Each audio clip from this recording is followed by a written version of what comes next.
आज का टॉपिक हमारा है what is the role of the जज। यानी कि पिछले वाले क्लास में पब्लिक प्रोसिक्यूटर का क्या रोल होता है वो तो हम लोग देख चुके हैं। अब हम लोग देखेंगे कि आखिर एक जज साहब का क्या रोल होता है किसी भी क्रिमिनल केस में, है ना। जब कोई भी क्राइम करता है तो उसमें जज साहब का क्या रोल है वही हम लोग यहाँ पे देखेंगे। जज बेसिकली वही एक आदमी जो बैठा रहता है मेन कुर्सी पे, ऑर्डर ऑर्डर ऑर्डर करते रहते हैं, है ना, और अपना फैसला वो सुनाते हैं। तो वही हम लोग यहाँ पे देखने वाले हैं, ठीक है। अच्छा, जज साहब को ना मतलब बहुत बदनाम किया गया है मूवी में, आपने देखा होगा। मतलब एक बहुत बार ऐसा मूवी में आप देखे होंगे कि जिसके खिलाफ केस चल रहा है ना, वही जज के सामने ऊंचा आवाज में बोल देता है कि जज साहब ये मेरे खिलाफ इंसाफ नहीं, अन्याय हो रहा है। जज के सामने ऊंचा आवाज में बात कर लेता है। ऊंचा आवाज क्या मतलब, वहां पे कोर्ट में जो है ना, जज से आंख भी नहीं मिला पाओगे। क्योंकि देखो, जैसे मान लीजिए कि आपसे गलती से ही सही किसी का मर्डर हो गया, सपोज कीजिए कि गलती से ही मर्डर हो गया, तो आप तो पूरा डरे हुए हैं कि भाई अब मेरा जिंदगी का जो सवाल है वो इसी एक आदमी के हाथ में है। तो बताओ, क्या आपका पहला बात तो आपका मुंह से वहां पे आवाज नहीं निकलेगा, पूरा सिट्टी पिट्टी गुम कि भाई अब जो है मेरा इसी हाथ में है। तो प्रणाम उरनाम करके सजा वजा थोड़ा सा भलो कम करवा लो, अलग बात है, लेकिन मुंह से आवाज नहीं निकलता है। लेकिन मूवी में देखो तो ऐसे बोलता है जैसे वो कोई क्राइम ही नहीं किया है, उसका वो लगता है दोस्त, ऐसे ऊंचा आवाज में बोलता है। बाप रे, बहुत पावर होता है जज के पास। इतना पावर है ना कि मतलब खड़े खड़े प्रधानमंत्री को डांट देगा। हालांकि वो करता ऐसा नहीं है, उसका भी अपना नियम कानून है, उसका भी अपना एक कायदा है, करता ऐसा नहीं है, लेकिन इतना पावर है कि खड़े खड़े किसी को भी वो डांट देगा। सोचो, ये पावर है उसके पास। मतलब इंडिया में ना कुछ ऐसे गवर्नमेंटल बॉडीज हैं जिसके पास अंधाधुंध पावर है। समझ गए बात को। और इतना पावर है ना, मतलब कि यदि वो एक दो गलत डिसीजन भी दे देना तो लोगों मतलब पता नहीं चलेगा आपको। तो वो चीज यहाँ पे है, बहुत इसके पास पावर होता है। तो जब कोई भी आदमी कोर्ट में जाता है तो बड़ा चुपचाप वो बैठता है, पहले जज को एकदम मासूमियत के चेहरे से ताकते रहता है कि जज साहब थोड़ा सा कम कर दीजिएगा सजा, है ना। वो मूवी में थोड़ा सा अलग चीज है, दिखा देता है कि जज साहब ये वो है, वो अलग चीज है, लेकिन बहुत पावर होता है। खैर उसी के बारे में आज हम देखते हैं क्या होता है। देखिए लिखा हुआ है, द जज is like an umpire in a game and conduct the trial fair in an open court. मतलब क्या हुआ, जैसे हम लोग कोई क्रिकेट खेलते हैं, जैसे क्रिकेट में सबसे हेड कौन, अंपायर, है ना। और अंपायर से भी हेड कौन, थर्ड अंपायर। उसी प्रकार से हमारा हो गया हाई कोर्ट, उससे भी नीचे हमारा सिविल कोर्ट, ये सब होता है छोटा मोटा कोर्ट। उसके ऊपर हाई कोर्ट, हाई कोर्ट के भी ऊपर थर्ड अंपायर कौन, सुप्रीम कोर्ट। तो सुप्रीम कोर्ट जो है ना वो थर्ड अंपायर का काम करता है, लेकिन हाई कोर्ट जो है वो अंपायर का काम करता है, ठीक है। तो इस बात को आप याद रखिएगा कि हमारा जो जज है बेसिकली वो एक अंपायर का काम करता है, और अंपायर जो एक बार डिसीजन दे देता है वो फाइनल डिसीजन हो जाता है ना। चाहे वो डिसीजन अंपायर दे या फिर थर्ड अंपायर दे, एक ही बार जो डिसीजन हो गया वो खत्म। बात समझ में आ रही है।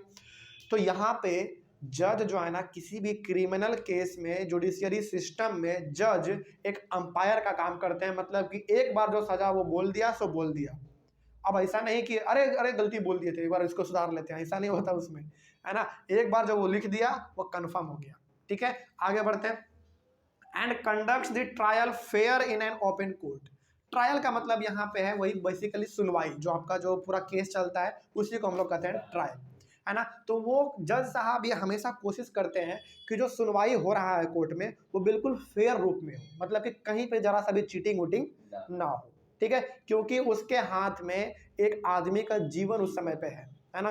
वही आदमी है जो किसी को रिहा कर देता है, वही आदमी है जो किसी को फांसी का भी सजा दे देता है। तो वो आदमी वहां पर भगवान है, ठीक है। आगे बढ़ते हैं। उसके बाद द जज hears all the witnesses and any other evidence presented by the public prosecutor and the defence lawyer. तो जो भी कोर्ट में जज के सामने पब्लिक प्रोसिक्यूटर हो चाहे डिफेंस लॉयर हो, वो जो भी सबूत गवाह प्रेजेंट करता है जज के सामने, जज साहब उसको ध्यान से देखते हैं, उसके ऊपर विचार विमर्श करते हैं, पूरा गवाह देखता है ना। उसके बाद फिर लास्ट में जाके वो कंक्लूजन पे पहुंचता है, फिर अपना वो पेन चला के फैसला सुना देता है ना। तो वो जो एक बार लिख दिया, जो बोल दिया सो खत्म। अब कितना भी आप रोते रहो उसमें जज साहब का कोई दिक्कत यानी कि उसका कोई भी अब है ही नहीं कुछ, जो बोल दिए सब बोल दिए, मेरा लकीर ही मेरा सब कुछ, मतलब सब कुछ है, तो वो हो गया बस खत्म। तो जज साहब हर एक चीज़ों को देख के पूरा कंक्लूजन निकाल के किसी फैसले पे पहुंचते हैं, उसके बाद फिर वो अपना फैसला सुना देता है। ठीक है, आगे द जज decides whether the accused person का मतलब वही जो कि अपराध किया है। ठीक है, तो द जज decides whether the accused person is guilty और innocent on the basis of the evidence presented in the court. तो कोर्ट में प्रोसिक्यूटर के द्वारा या फिर डिफेंस लॉयर के द्वारा जो भी एविडेंस सबूत गवाह जज के सामने जो पेश किया गया, उसको वो पूरी तरीके से पहले देखते हैं, उसके बाद वो देखते हैं कि क्या सही है और क्या गलत है, उसके बाद फिर वो अपना फैसला सुना देते हैं। ठीक है, आगे if the accused person is found guilty, अच्छा ये चीज और यहाँ पे लिखा हुआ था, अच्छा चलो यहीं पे बता देते हैं। If the accused person is found guilty then the जज प्रोनाउंसेस द जजमेंट। और मान लीजिए कि कोई पूरा सबूत गवाह देख लिया जज साहब और उनको लग गया कि ये आदमी जो है ना ये गिल्टी है, मतलब ये दोषी है, इन्होंने ही क्राइम किया होगा। ठीक है, उसके बाद फिर वो अपना जजमेंट देते हैं, जजमेंट मतलब फैसला। ठीक है, और आगे accused person may send the person to jail or impose a fine or both. अब देखिए हमारे भारत में ना जब कोई क्राइम करता है, हर एक प्रकार के क्राइम के लिए ना अलग अलग कानून है, यानी कि कितना सजा किसको मिलेगा, कितना फाइन लगेगा, हर क्राइम के लिए अलग अलग पैसा, यानी कि फाइन, जेल का सजा कितने साल के लिए होगा, हर चीज़ के लिए डिफाइन है। तो जज साहब ये देख लेते हैं कि इन्होंने जो क्राइम किया है वो किस लेवल का है, किस नियम के अंदर ये आ रहा है, तो उतना ही उसको फाइन देना पड़ेगा, उतना ही साल उसको जेल में रहना पड़ेगा, तो वो पहले देख लेते हैं।